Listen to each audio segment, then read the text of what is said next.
necesitamos tener el consejo. Ahorita ya no es una opción, sino es una obligación, una responsabilidad como oftalmólogo. Entonces es un requisito que es indispensable. Obviamente, para ser candidato a ser nuestro vocal al consejo, pues hay que tener el consejo, ¿no? No nomás la voluntad y la disposición. Esto está abierto. Si una persona, yo doctora, quisiera apoyarla en su periodo a ser vocal, estoy abierta a esto. Nuestro vocal, que ha sido vocal por varios años, ha sido el doctor Portilla.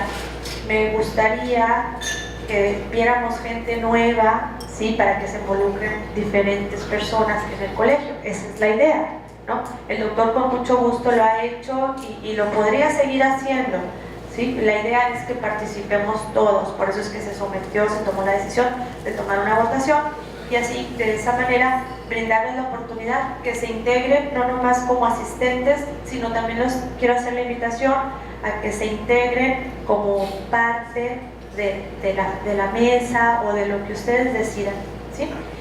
Y bueno, ya para no hacer esto más largo, quiero darle la bienvenida a Alberto Haber, un gran amigo, un gran maestro, corneólogo de corazón, de profesión, todo. La verdad es que sus pláticas son muy amenas, muy didácticas. Es una persona que sabe muchísimo de córnea, pero sobre todo sabe cómo proyectar lo que sabe, lo sabe transmitir. Es muy padre escucharlo. Su cabecita siempre trae algo por ahí. No por nada está adscrito en el servicio en el Conde Valenciana, que es donde yo tuve pues el honor de tenerlo como maestro y pues ahora como amigo. Y le doy la bienvenida. Javier, muchas gracias por haber invitado, es un honor tenerte aquí. Seguro que tu plática será una delicia escucharla. Muchas gracias, Luisa. Sí, pues bueno, antes que nada agradecerte por la invitación. Siempre es un placer estar aquí con los amigos del Colegio de Oftalmólogos de Tabasco. Y a mí me gustaría mucho que esta plática les dejara un par de cosas sobre todo, y es más que las pautas fundamentales para el tratamiento del queratocono, que esto lo podemos leer en cualquier artículo, ¿cierto?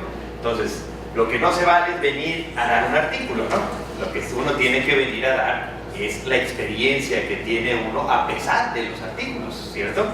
Porque irlos a leer siempre es muy sencillo.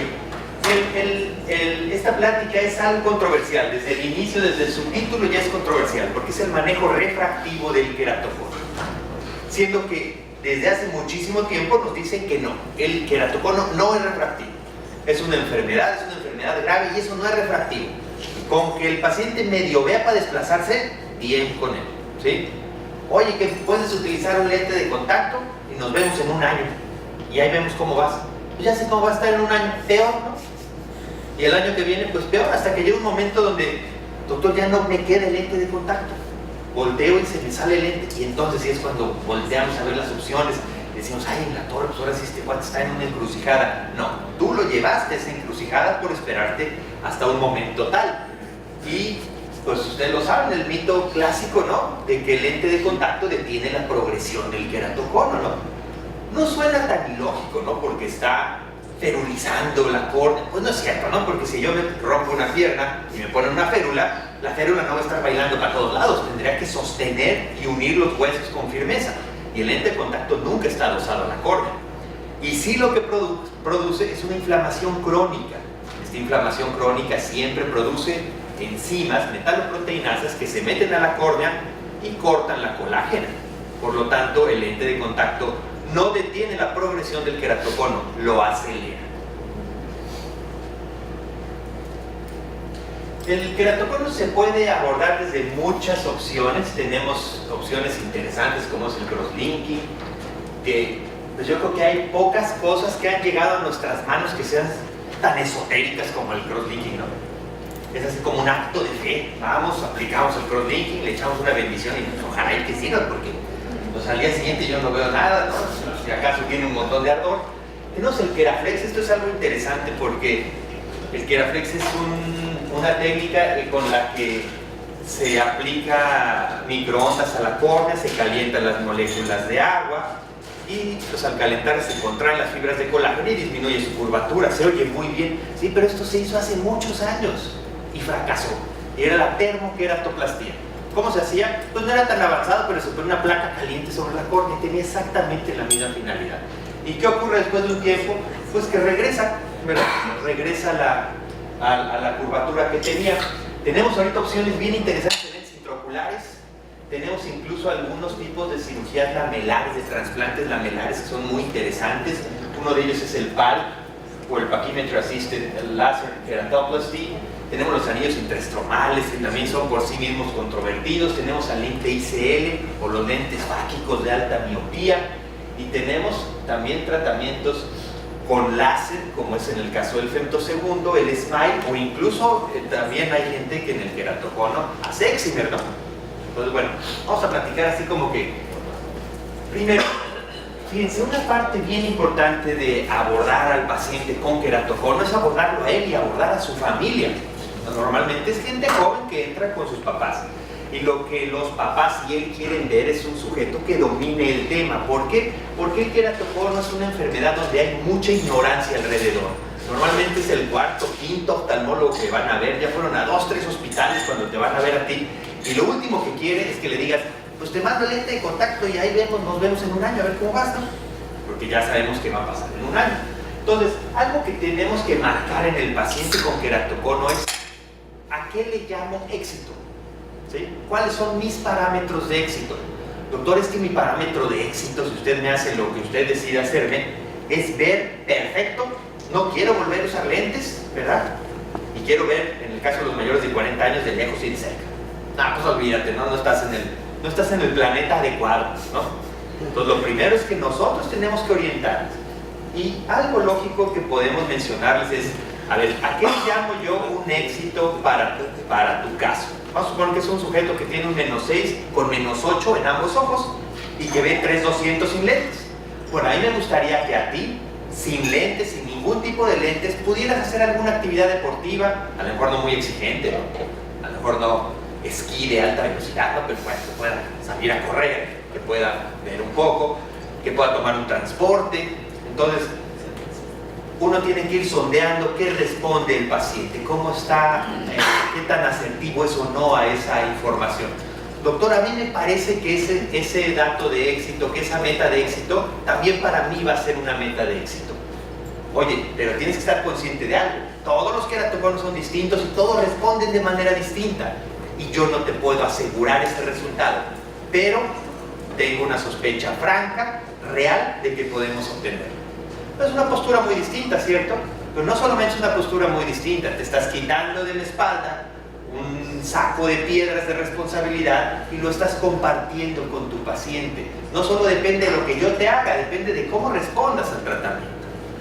Este sujeto, Alío, que es un excelente cirujano y demás, publica este artículo donde nos da sus criterios de éxito, ¿no? Y nos dice, mejora de 1 o más líneas de visión, disminución de al menos 2 dioptrías en el equivalente esférico, y disminución de una micra en el RMS, en el root mean square del wavefront. Pues esto es absurdo, ¿no? Estos no son sus parámetros de éxito, son los parámetros que él ideó para que siempre tenga éxito, ¿no? Porque una línea de visión para mí no es nada, 1 o 2 líneas de visión para mí no es nada en un tratamiento con queratocono. Entonces, yo creo que los parámetros de éxito, los criterios de éxito no se pueden publicar como una receta de cocina. Son para cada paciente. Pero además, cada paciente puede o no aceptarlos, ¿verdad? Y es muy sano cuando un paciente te dice, doctor, ¿sabe qué? Sus parámetros de éxito no coinciden con los míos y yo prefiero no hacerme nada. Perfecto. Es un problema que dejaste afuera del consultorio. ¿Qué más? Fíjense, cuando se empieza a poner más complicado y más enredado es cuando empezamos a combinar las opciones, ¿no? De por sí ya tenemos muchas, de por sí algunas son bien controversiales. ¿Y qué pasa cuando empezamos a combinarlas? Pues empieza a ser más latoso este rollo, ¿no? Entonces tenemos, por ejemplo, una opción que es el anillo continuo más cross-linking. Órale. ¿Qué ventaja me puede dar un anillo continuo contra los segmentos? Bueno, dependiendo los grados de los anillos, va a ser si pueden manejar mejor la esfera o el cilindro. Y es como yo lo selecciono. ¿Por qué combinarlo con cross-linking? Bueno, hay estudios donde Ya hay muchísimos ojos donde utilizan esta combinación y se aprovecha el pocket que genera el femtosegundo. Para colocar un anillo continuo, la mayoría de las veces se requiere hacer un pocket de femtosegundo, que es parecido, imagínense que queda como un lecho de LASIK, un corte de LASIK, bueno, pero sin las orillas, ¿no? Entonces se mete este anillo continuo y se utiliza ese pocket para colocar riboflavina, lo cual en parte no estoy tan de acuerdo. Les voy a platicar por qué. Cuando uno coloca la riboflavina se empieza a absorber en las lamelas de la córnea poco a poco hasta que queda completamente impregnada. Esto hace que pues, nos cubrimos de la luz ultravioleta, ¿no? Significa que no es inocua, es peligrosa la luz ultravioleta. ¿Qué pasa si no utilizo riboflavina y coloco crosslinking porque se me acabó la semana pasada la riboflavina? Pues la energía no se libera en las primeras 300 micras de la córnea y se pasa derecho, ¿verdad? ¿Y a dónde se va a ir? Pues se va a ir a la mácula, se va a ir al limbo, entonces nos va a generar un problema. Cuando se hace un pocket de femtosegundo, se hizo el pocket de femtosegundo, y lo que ningún artículo dice es que tendríamos que utilizar el pocket de femtosegundo y esperar de 10 a 15 minutos a que difunda hacia la parte anterior y hacia la parte posterior de la córnea. Ese es el primer error, ¿verdad? Y el segundo es que estos tratamientos combinados simultáneos yo no los recomiendo ni me gusta hacerlos por una razón muy sencilla. A mí me ha sucedido que coloco unos anillos intraestromales y el otro día viene una inflamación del demonio, ¿no? ¿Qué está pasando? ¿Qué es esto? ¿Es una infección? ¿Es una queratitis? ¿Es un rechazo al material? ¿Qué está ocurriendo? Bueno, pues ahora súmale que le pusiste luz ultravioleta y riboflavina. ¿Y ahora a qué se debe esta reacción adversa? Pues sabrá Dios, ¿no? Entonces, la mayoría de las veces yo no lo hago de manera simultánea. Los resultados que mejoran suelen ser pues, regulares, la verdad es que no son espectaculares. Y este también está bien curioso. Varios anillos, ¿verdad? El Mayo Ring es este anillo completo que es muy interesante porque es flexible. Entonces se hace un pocket de femtosegundo y se hace una incisión pequeñita, parecida a la del Smile, pero no se saca la lentícula, no se saca ninguna lentícula. Se mete el anillo plegado y una vez dentro del pocket se hace completo. Y sí han encontrado que, sobre todo en aquellos pacientes, ¿por qué tendría yo que ponerle unos Syntax más un Mayo Ring a un paciente, ¿no? ¿Cuál sería el caso, ¿no? Bueno, lo que pasa es que tenemos muchos pacientes de los primeros anillos que pusimos, los anillos Syntax que iban a 8 milímetros. No sé, a lo mejor te tocaron algunos, Luisa, ¿no? Sí. Colocar en el instituto y esos pacientes pues mejoraban así como que, la verdad es que esos Syntax, esos anillos son la razón por la que mucha gente no cree en los anillos intraestromales. Estaban tan periféricos y eran tan seguros al estar lejos del área central y más delgada de la córnea, pues que no servían para nada, ¿no? O tenían una disminución en el equivalente esférico de 2 dioptrías. A un paciente que tenía 12 o 14 dioptrías no le sabía a nada, ¿no? Entonces a veces vemos a esos pacientes con esos Syntax a 8 milímetros que casi no tienen y empieza uno a pensar, ay, en la torre, y si colocaron unos anillos a 6 milímetros en el centro, ¿qué pasaría, verdad? La mayoría de las veces no nos atrevemos, ¿verdad? Decimos, no, es que ya tiene unos anillos. Bueno, eso ya se ha estudiado, ya está reportado los casos y la verdad es que no les va tan mal. En este caso, por ejemplo, combinaron Syntax más Mayo Rings. Por cierto, en México no hay Mayo Rings, no está autorizado. Y tal vez donde sí he visto un par de pacientes operados, aunque no lo he hecho yo, es combinando Syntax más Kera Rings. Y la verdad es que me ha tentado el demonio a colocar unos Kera Rings dentro de esos Syntax grandotes, colocar, y estoy seguro que hubieran disminuido muchísimo el equivalente esférico, pero sinceramente no lo he hecho, ¿verdad? Y habría que esperar un poco de reportes, ¿no? Ver en qué nos dice la literatura. Y bueno, lo que nos dice es que las mejorías en agudeza visual son bien importantes, la disminución queratométrica también son importantes, aunque el seguimiento es escaso, no es un seguimiento tan largo, pero yo estoy seguro que van a estar bien esos pacientes. Si tu técnica es buena, si están los anillos a una buena profundidad, si no están tocando un anillo con otro, ¿no? Lo que tal vez no se valdría es que quedara uno encima del otro, ¿no? Entonces sería obviamente una crónica de un fracaso anunciado.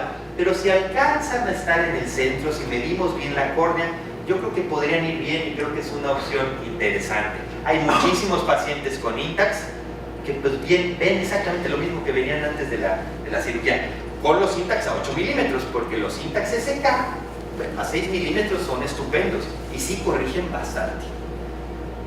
Claro que con un Syntax SK ya no te cabe ningún otro anillo, ¿no? Ya no tienes espacio en el centro. Y esta es una opción muy interesante, y esta sí la hago mucho, que son anillos más lente fáquico. El lente fáquico tiene algunas características, algunas virtudes, ¿verdad?, sobre otros lentes, y es que el lente se calcula con la refracción, y eso es sensacional, ¿sí? No necesito que un gurú del ultrasonido me diga qué queratometrías tiene para yo meter un lente, ¿no? Porque ahí el problema es ese. Mi paciente tiene 50 años, tiene un error refractivo altísimo, pues le pongo un lente en la bolsa, ¿no? Y a lo mejor hasta uno tórico, ¿no? Y a lo mejor hasta uno multifocal para que vea de lejos. Ya te estás equivocando, vas mal, va mal este asunto, ¿sí? Sin embargo, cuando veo las queratometrías en la torre, pues, todos los aparatos que utilizo me salen queratometrías distintas. Si utilizo el IOL Master me salen distintas, con el Orscan, con el Pentacam. Y ahora, ¿cómo le calculo el lente? Entonces es difícil calcular el lente para bolsa, pero no un ICL, porque el ICL se calcula con la refracción. Y eso siempre es una ventaja bien importante. Algo importante es que hay que esperar estabilidad refractiva. ¿Por qué colocaría anillos más lente fáquico en un paciente que tiene 15 dioptrías de miopía por 6 de astigmatismo? ¿Por qué tendría yo que utilizar unos anillos? ¿Por qué no me voy directo al lente fáquico? ¿Sí? Oye, pero es un paciente que además tiene más de 40 años. No va a avanzar su queratocono, sobre todo si es primario. Porque si es secundario a una cirugía refractiva es otro boleto, ¿cierto? Pero vamos a suponer que es un paciente que tiene 45 años, ya no acomoda nada o casi nada. Y además, pues tiene 16 dioptrías, por sí algo de astigmatismo, pero sabemos que en el queratocono el malo de la película es la miopía, es lo que te limita, es lo que te invalida. ¿Por qué no voy directo al lente fáquico y me evito el paso de los anillos? Porque la córnea geométricamente está alterada en el queratocono. Y la capacidad visual de ese sujeto, aunque yo le corrija las 15 dioptrías, no va a llegar igual que si yo mejoro la geometría de la córnea con los anillos. Por lo tanto, primero coloco los anillos, mejoro esa geometría, llevo la parte más curva de la córnea al centro, y ahora sí la capacidad visual aumenta muchísimo. Ahora sí, ya tengo la opción de colocar el lente fáquico. La mayoría de las veces se puede porque son ojos grandotes, ¿no? Que sería así como que el principal problema de colocar los ICL Star. Y bueno, la última versión que ya está fenestrada en el centro, ya no requiere ni siquiera de hacer las idiotomías. Entonces es una opción muy muy interesante. Y se puede incluso combinar con crosslinking. Es decir, oye, pero espérame, pues si tú dijiste que después de los 30 años ya era difícil que avanzara el queratocono, ¿por qué al cuate de 45 le pones crosslinking? Porque lo que quiero es preservar el efecto que me dieron los anillos, no tanto que avance por sí misma la enfermedad. Son córneas blandas en donde los anillos van a tender a lamelar, ¿verdad?, a avanzar y a disminuir su efecto. Entonces, en esos pacientes está perfectamente indicado colocar crosslinking para que el efecto de los anillos perdure, persista mucho más. Tengo que esperar estabilidad refractiva, es bien importante, es decir, coloco a ese paciente que yo le puse los anillos intraestromales. Es un cuate que tiene menos 12. Yo sé que si le pongo unos Kera-Rings, a lo mejor de 160 grados de arco, de 350 micras, a lo mejor el equivalente me va a disminuir un 80% o un 70%. Tal vez ya no sea necesario más. Y con unos anteojitos quede mi paciente contento, ¿no? Pero ¿qué pasa con el paciente que tiene un defecto gigantesco? Sabemos que en el queratocono el defecto refractivo está dado en la córnea, ¿sí? Pero hay cuates que tienen aparte una miopía axial. Entonces son sujetos que tienen 25 dioptrías de miopía. Bueno, los anillos no les van a hacer ni cosquillas, ¿no? Oye, doctor, pues sí, veo mejor y me siento mejor y todo, pero sigo sin funcionar, ¿no? Con un problema. Doctor, antes me ponía mi lente de contacto y veía muy bien. Y ahora sí veo mejor que cuando no uso nada, pero veo peor que cuando uso lente de contacto. Y ya traté de ponérmelo y no me queda. Bueno, pues esa es una encrucijada en la que se pueden meter muy fácilmente si su paciente tolera el lente de contacto duro. Si tu paciente tolera el lente de contacto duro, úselo. No le hago nada más.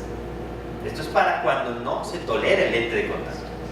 Entonces, coloco los anillos, disminuyo, a lo mejor si tenía 25, a lo mejor ya tiene, no sé, 15, y pues esos 15 los retiro con un ICL. Y son pacientes, bueno, no traigo los casos porque es otra plática de esta tripleta de tratamiento, donde pacientes con capacidades visuales de 20-200 están viendo 20-30 con el lente ICL. Bueno, doctor, pero ¿cómo es posible que con estenopeico un paciente con queratocono solo me corrige a 20-200 y después de colocarle el lente fáquico me llega a 20-30? ¿Verdad? ¿Por qué? Pues porque se genera un fenómeno que se llama micropsia. Las imágenes son muy pequeñas en la retina y aunque pongas un pinhole, nunca vas a saber con precisión la capacidad visual de ese ojo porque es muy miope. Está utilizando un área muy pequeña de la retina. Lentes fáquicos tóricos, de hecho, pues son buenísimos, ¿verdad? Pero a mí no me agrada cuando se hacen en córneas irregulares. Ustedes saben que el astigmatismo que tienen los queratoconos son astigmatismos irregulares en la mayoría, ¿cierto? Y la mayoría de las veces cuando pedimos un estudio para saber el astigmatismo, pues el estudio que pide uno es una topografía corneal computarizada, ¿cierto? ¿Y qué tipo de topografía es la que pedimos? Una topografía axial, ¿cierto? En la topografía axial le pedimos a la computadora que todos los meridianos pasen por el centro. Por lo tanto, siempre en una topografía axial vamos a ver la córnea más regular de lo que realmente está. Si pedimos una topografía meridional o tangencial, realmente vamos a ver la irregularidad que tiene. Por lo tanto, no podemos tratar con un lente tórico que está hecho para astigmatismos regulares, un astigmatismo irregular, ¿sí? Oye, pero el autorefractor me da aquí 5 dioptrías y mejora algo con eso.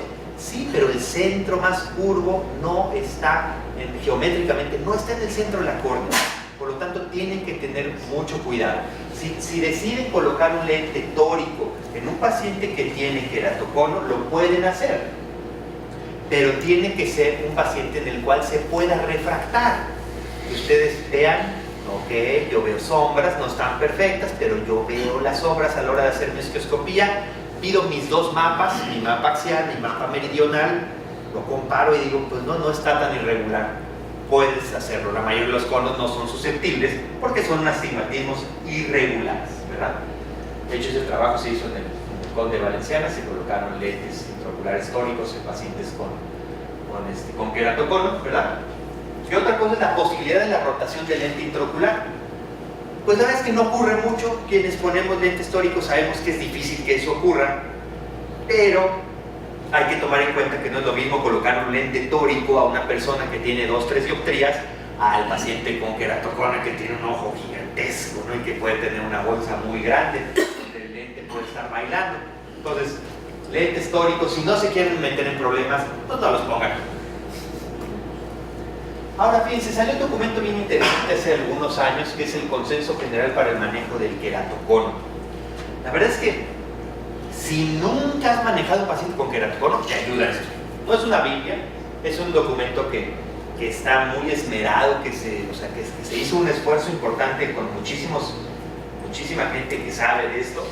Y bueno, se hizo este nomograma, el cual a mí no me agrada mucho, pero se los voy a platicar. Nos dice que a todo paciente con queratocono lo primero que debemos de ver es que no se trate, que no tenga alergia, ¿verdad? Y si tiene alergia, que la trates. Pues eso es obvio, ¿no? Aunque no tenga queratocono, entonces voy a tratar la alergia. Pero sí es muy importante que detectemos si ese paciente tiene alergia ocular. Porque la relación entre los niños que se tallan, ¿verdad? Y el queratocono es altísima. Además que les da un tipo de queratocono súper agresivo, de difícil manejo, ¿verdad?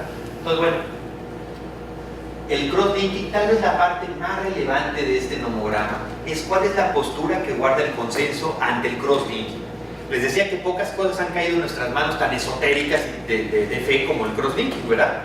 Y antes era, ¿a quién le pongo crosslinking? ¿Qué tal que me espero a que este cuate tenga otras 5 dioptrías? Corroboro la inestabilidad, entonces ya le pongo crosslinking, ¿no?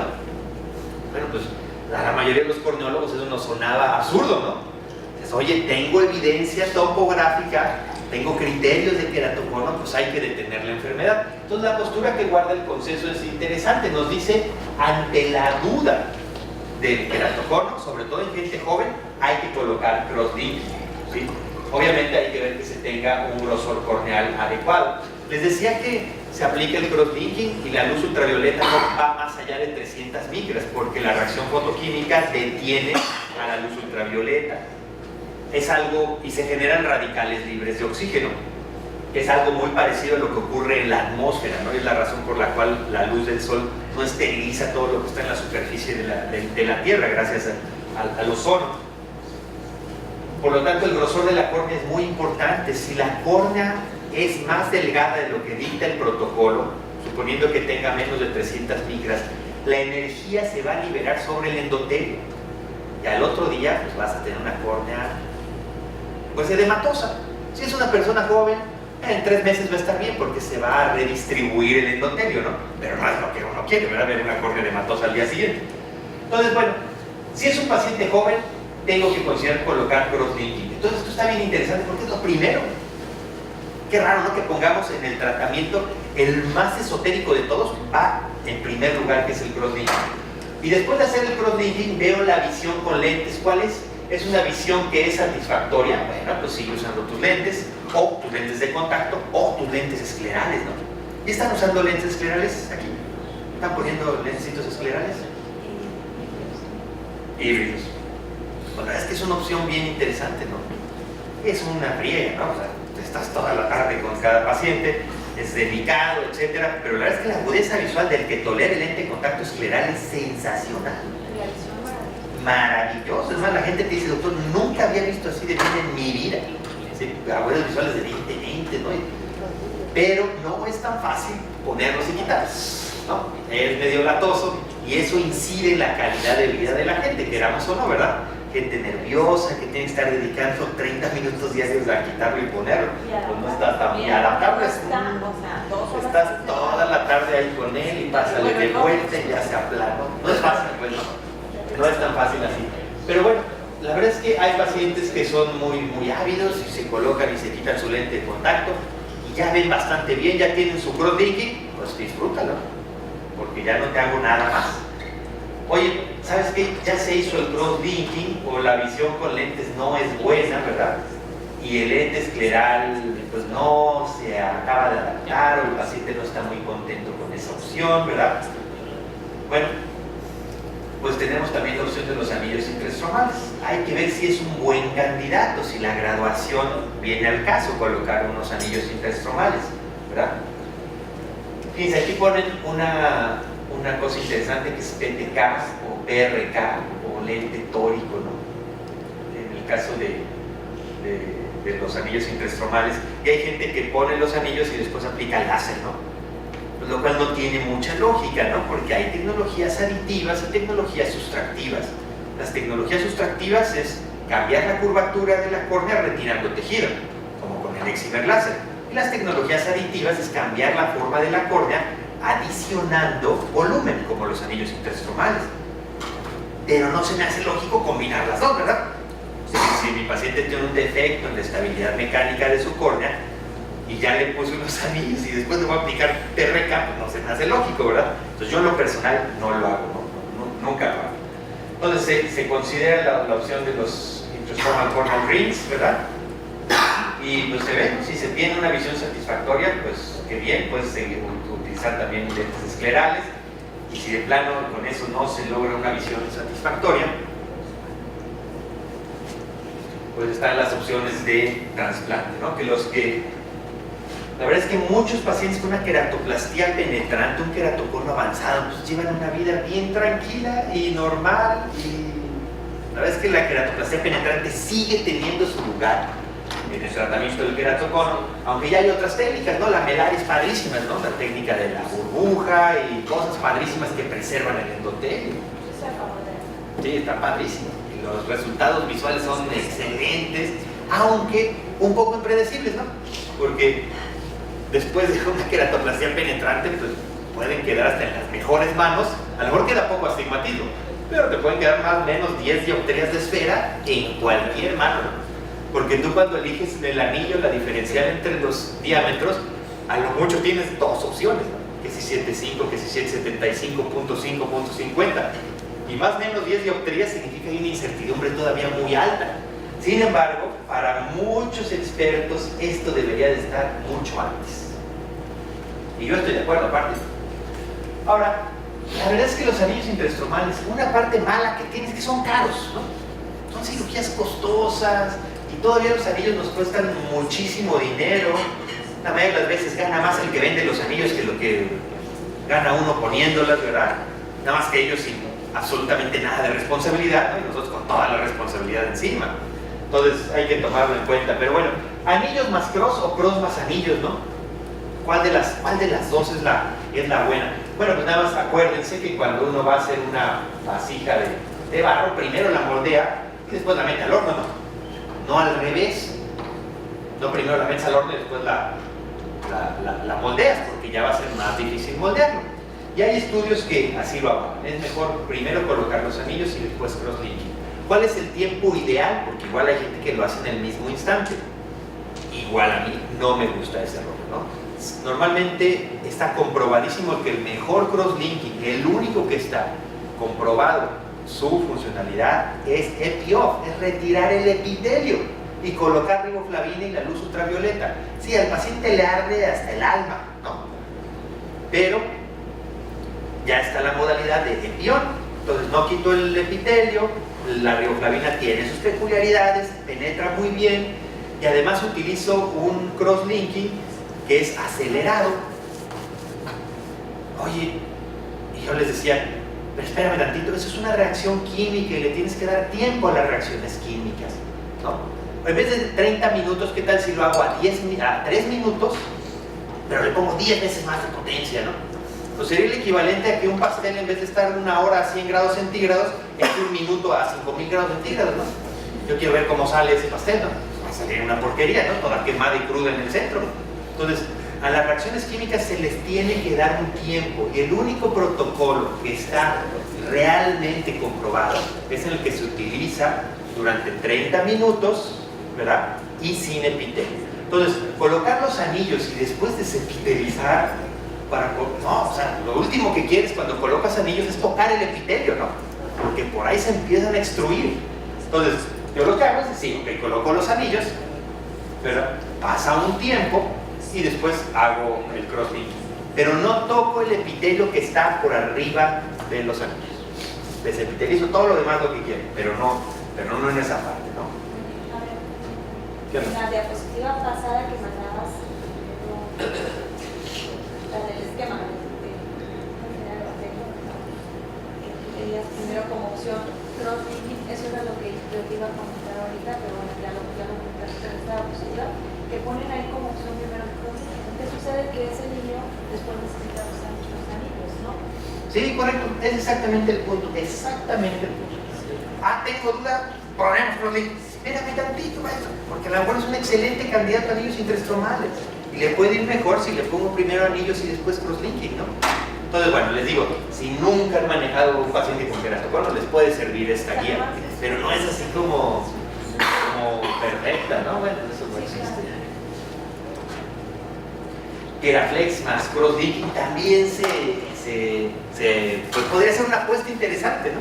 Porque dicen, oye, ¿cuál es el problema de la termoqueratoplastía? Que ya ni la usamos, ¿no? La termoqueratoplastía, que no era más que colocar una placa caliente sobre la córnea y se contraía precioso, ¿no? Podías disminuir 20 dioptrías si querías al día siguiente. Pues el problema es que regresaba muchísimo al año, casi al 100%.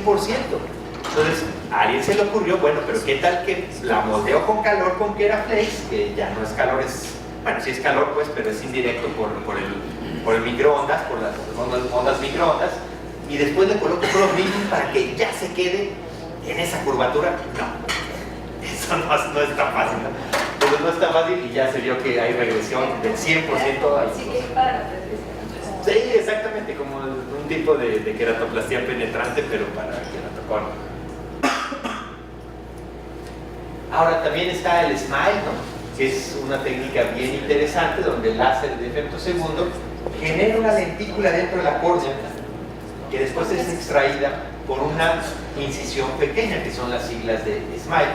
Bueno, pues hay que realmente proceder con cautela. Esta tecnología pues nos daba muchísimas esperanzas porque decías, se acabaron las ectasias, ¿no? Eso se acabó con esta tecnología, porque no tocas la mayor parte de la Baumann, que es la parte más fuerte de la córnea, no la tocas, entonces se oye excelente, como ya se acabó para siempre las ectasias corneales, y no es así, pues ya hay reportes de ectasias corneales después de SMILE, ¿verdad? Entonces, tristemente ya sucedió. Hay por lo tanto que proceder con cautela, ¿verdad? Se puede combinar con cross-linking, pues sí, porque hay un pocket, ¿no? Un pocket donde se coloca. Y aquí la pregunta sería, bueno, ¿y qué tanta prisa tiene el cirujano, no? O sea, ¿qué tanto me cuesta tener al paciente 20 minutos poniéndole gotas, no? ¿Qué tan gravoso puede ser? Si te es muy gravoso, capacita a tu enfermera, pues, ¿no? Tú trata de dar consulta en ese tiempo. Pero lo que no creo que se valga es que por una conveniencia tan efímera estés experimentando con esas cosas, ¿no? Y bueno, en esta también hay un protocolo en el hospital que de hecho se llama el protocolo de Chimalpopoca Procedure, ¿no? Donde a los pacientes que tienen un queratocono así como que bajito, frustro, se les hace SMILE y ahí mismo se aplica riboflavina y cross-linking, en el cual en ese artículo no van a ver mi nombre, porque nunca estuve de acuerdo con ese, por lo que les digo, ¿no? O aditivo o sustractivo, pero no al mismo tiempo. ¿Qué pasa con ese paciente que tiene un cono frustro? Pues en entrada si es frustro significa que su defecto refractivo no es tan alto, ¿no? Y con unos lentes ese sujeto sobrevive. Entonces tú ya te pusiste creativo y ya le hiciste SMILE y ya le hiciste cross-linking. ¿Qué tal que te hace una opacidad? Que no sería el primer caso con cross-linking. Porque te haga una ectasia, ahora sí bien, ¿no? Pues tiene más posibilidades que un paciente que no tiene. Pues no, la verdad es que no creo que le cayera muy en gracia al paciente, ¿no? Trasplante penetrante sigue siendo una opción excelente. Y los pacientes están bien agradecidos y es que ustedes lo saben, el paciente con queratocono es el que mejor pronóstico tiene de sobrevida de una córnea de todas las demás razones que existen, ¿no? Llámese quemaduras, traumatismos, congénitas, de todo el que mejor le ves al paciente con queratocono porque no tiene vascularización. Es un problema de forma, pero no tiene vascularización. Y bueno, pues tenemos trasplantes lamelares anteriores que son increíbles, los resultados pueden ser increíbles, preservas el endotelio del paciente, sí, pero también tiene una tasa de fracaso muy alta. Hacer una big ball es un volado, ¿no? Te metes con una córnea óptica y te metes con una córnea tectónica y pues te persinas, ¿no? Si queda la big ball, pues a todo dar. Pero la verdad es que es difícil, es complicada y es una cirugía de varias horas y que a veces después de 2-3 horas pues resulta que se rompió y sí, y ahora trasplanta lo normal, pero yo creo que el paciente se merece ese tiempo, ¿no? Que le dediquemos ese tiempo. Y el PAL, que es una técnica también bien interesante, ¿no? Que son las siglas de Pachymetry Assisted Laser Keratoplasty, desarrollada por el doctor Carriazo, donde utilizando el Amaris, que es un láser pues muy rápido, que tiene un sistema de flying spot que no calienta casi la córnea, pues prácticamente evapora toda la parte anterior de la córnea, utiliza una mascarita, ¿no? Que es prácticamente un circulito, para que queden los bordes bien lisos, y supuestamente quedaría prácticamente solo el endotelio. El problema es que nunca sucede. Siempre que haces PAL, perfora la córnea el láser. No me pregunten por qué, no sé si el sistema, la paquimetría no detecta exactamente en dónde tiene que hablar, pero siempre se perfora la córnea. Cuando se perfora en la periferia, es más, los que hacemos PAL ya sabemos que cuando veas agüita te detienes. Ya ni siquiera que a ver si ahora sí, no, ya sabemos que de ley se va a perforar. Lo único que quieres es que no se perfore el centro, para que no quede la cicatriz, para que no quede el edema. Empiezas a ver agüita, el centro está bien, ya la hiciste, ¿no? Y tienen recuperaciones, la verdad es que muy prontas, pero sigue ocurriendo lo mismo que con los lamelares. No se logran agudezas visuales que con los penetrantes. No sabemos por qué, si tal vez sea la interfase, pero no se logran las mismas agudezas visuales que con una penetrante. Y bueno, pues este es otro esquema que nosotros utilizamos mucho más en el hospital, y es exactamente lo que platicaba la doctora Luisa, es decir, primero, ¿puedo considerar el tratamiento refractivo? Esta es como que la primera pregunta, ¿verdad? Porque este esquema es solamente para cuando tiene un efecto visual. Si el paciente está de plano muy amolado, esto no va a aplicar, ¿verdad? Él pues, lo que aplica es un trasplante directo. Entonces tiene una refracción óptima para anillos intraestromales, que es exactamente lo que decía la doctora Lastenau. primero me pregunto si es candidato a anillos interstromales.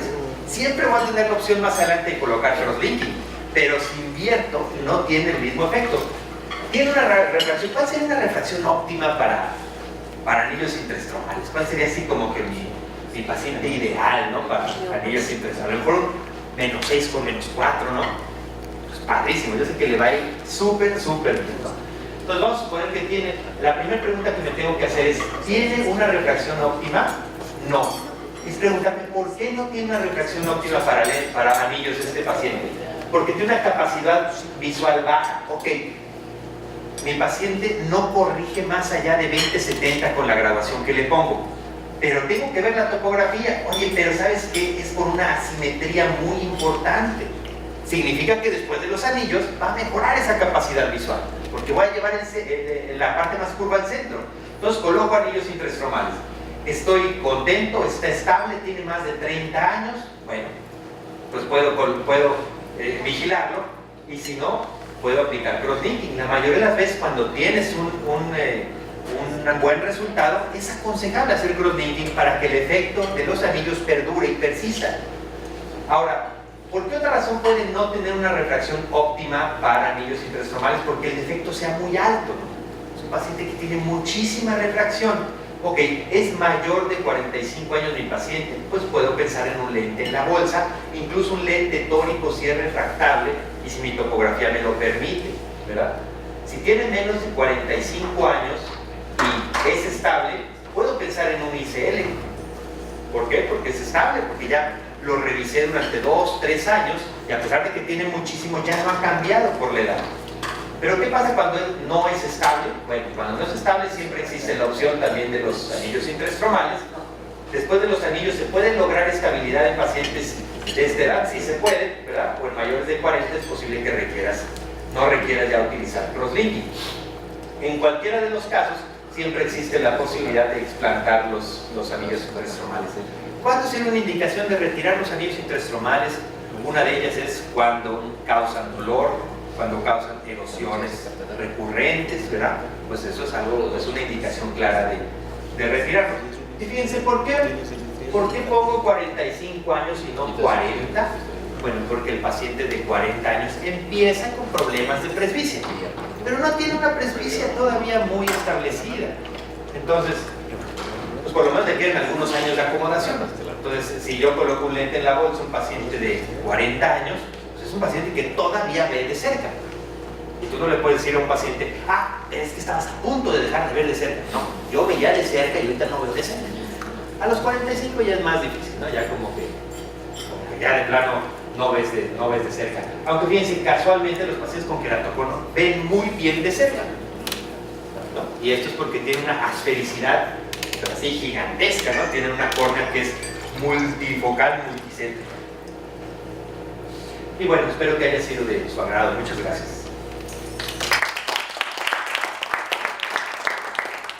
Si tengan algún comentario, alguna duda. Muchas gracias. Disculpen la demora al principio, pero es que como que no quería.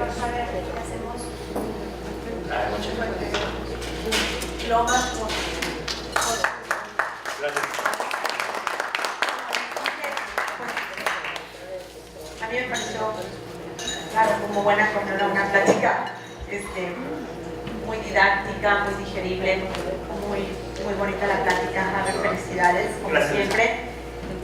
¿Sabes qué, Javier? Creo que aquí, para ti, para mí serán muy claros muchos puntos, pero creo que habemos compañeros aquí que a lo mejor no han tenido mucha opción de ver resultados con anillos, y a veces, ¿sabes qué? Siento como que los tenemos un poco satanizados o con un poquito de miedo.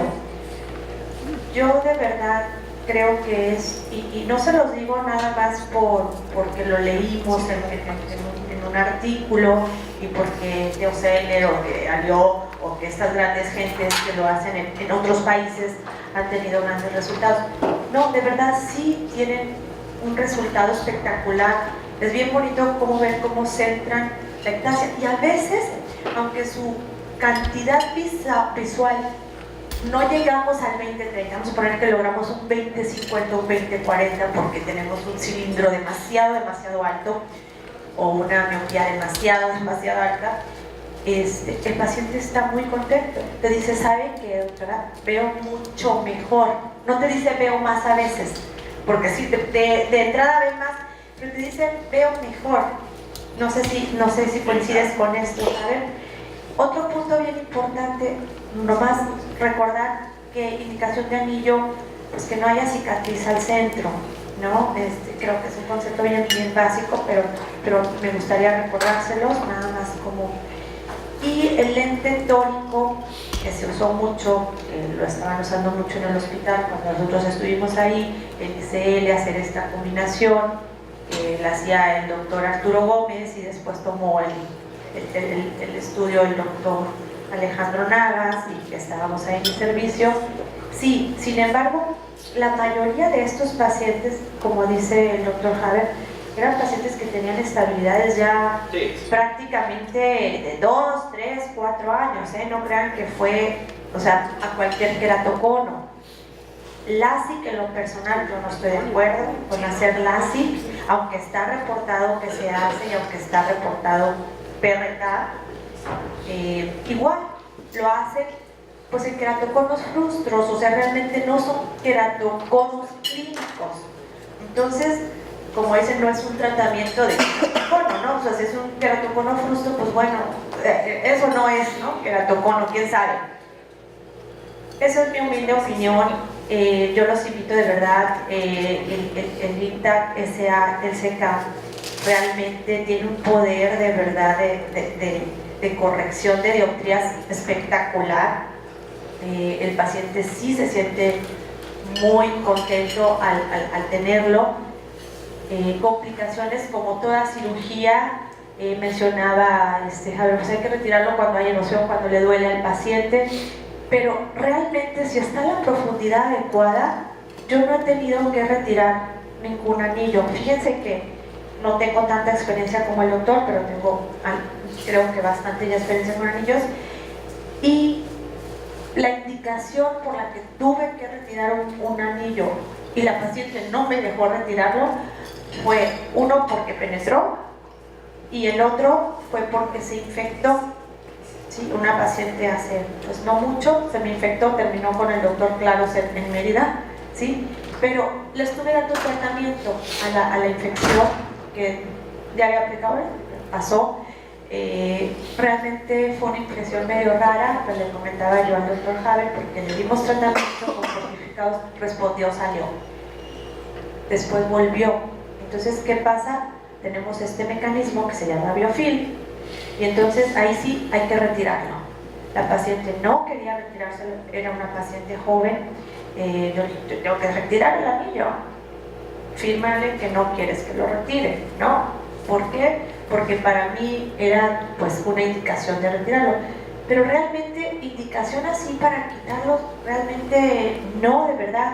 Hay anillos aquí que ya tienen conmigo aquí en Villahermosa 9, 10 años y están, a lo mejor sí, ves cómo se le van haciendo en los arcos del anillo unos depósitos. Y una vez un oftalmo me habló asustadísimo, Luisa, está infectado, ¿no? Pero no, o sea, realmente es algo que pasa en los anillos y no pasa nada. Bueno, hasta ahorita no me ha pasado nada, no sé si algo que... Pues muchas gracias, Javier, muy bonita la plática y les agradezco a todos por el horario que estén aquí acompañando. Muchas gracias.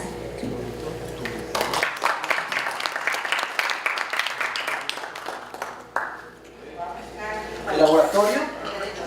Digo, si pintan, ¿no? Ahorita vuelvo a pasar con la queserita para... Entonces, repetimos, candidatos. Doctor García Gómez, doctor ¿Quién está sentado aquí? Carlos Zavalles, doctor Luisito Morán. ¿Hay alguien aquí?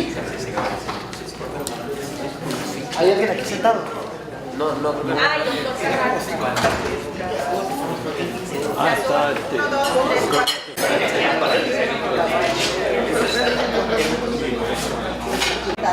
No vayan a darle parte. manejar.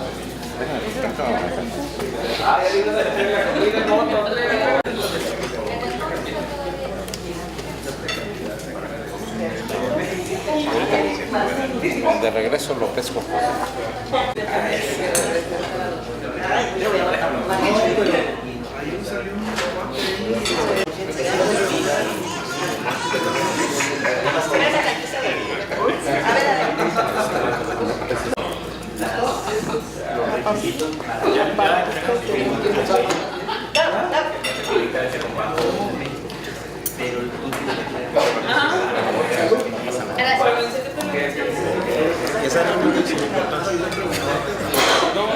¿Falta alguien?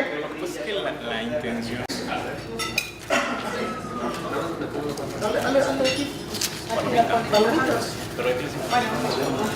Doctor García, 1. Doctor García Gómez, 2. Perfecto. Doctor Lavalle.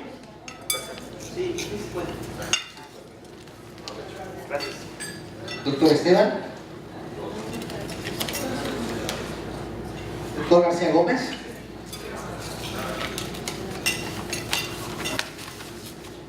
Doctor Lavalle.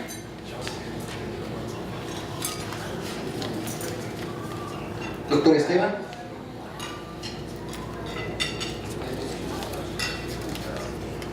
Doctor Carral.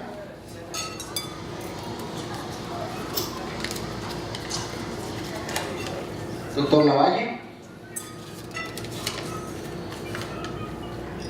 Servidor.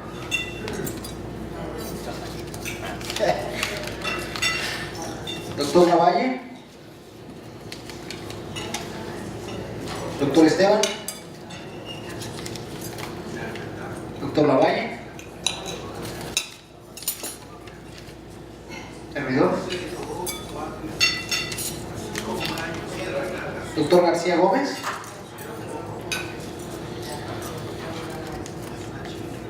Doctor García Gómez.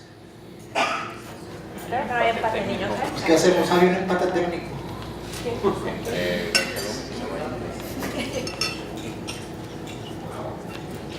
A ver, presidente, ¿qué hacemos? Que se hace doctor Javier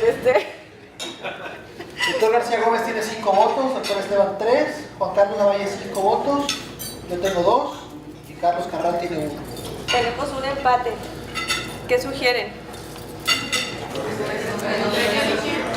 ¿Cómo? Entre el doctor Lavalle y el doctor García. Bueno, otra votación entre los dos. Ah, bueno, ok. No, pues una. Otra votación solamente entre los dos. ¿Son votos muy par? Pues sí, mejor. A ver, ¿quién vota por el doctor García Gómez aquí levantando la mano? Pero luego, a ver, para que no se vean comprometidos, yo creo que Ah, bueno, ok, mejor papel. Salud por papel.